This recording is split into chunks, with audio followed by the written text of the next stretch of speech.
This is not the way most people make music.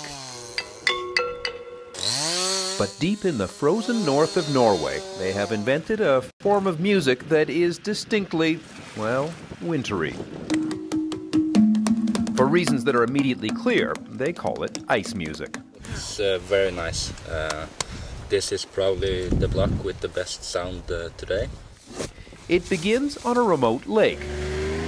25 miles away at a ski resort called Geilo, the ice is transformed into an instrument. Most of the year, American Bill Covitz makes ice sculptures, swans and peacocks for weddings and bar mitzvahs back home in Connecticut. He has come to Norway to make music. A really important thing, especially with the chimes and his smaller instruments, is crack-free. If there's a crack in it, it takes away the vibration. This chunk is being transformed into a horn. Covitz works like a woodcutter, but he's quicker and it is much colder.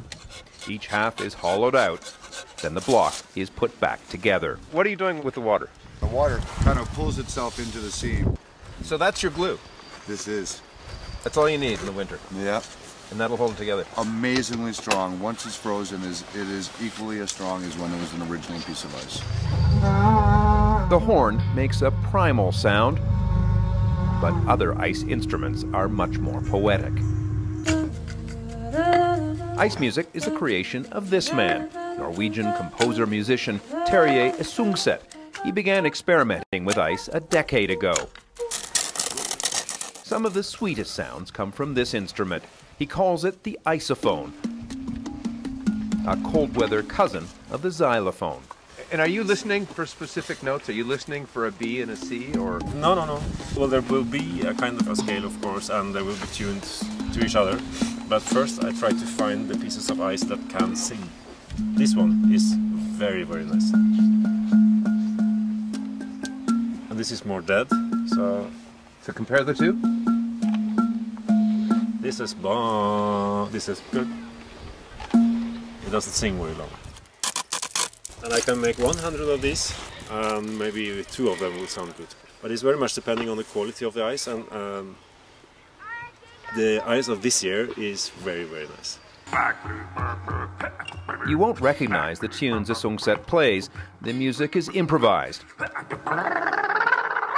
It has to be, because the sound of the ice changes with time and with temperature.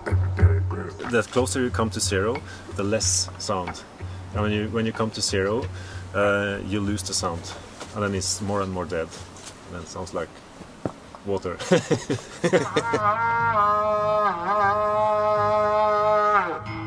These instruments, they are not mine. I just borrow them from Earth.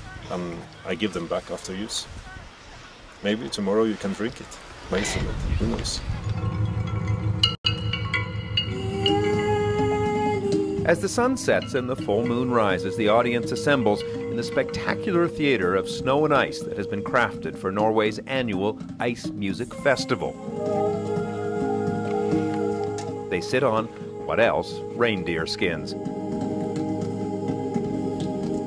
And they are mesmerized by a sight and a sound they never imagined. It's enough to give you chills.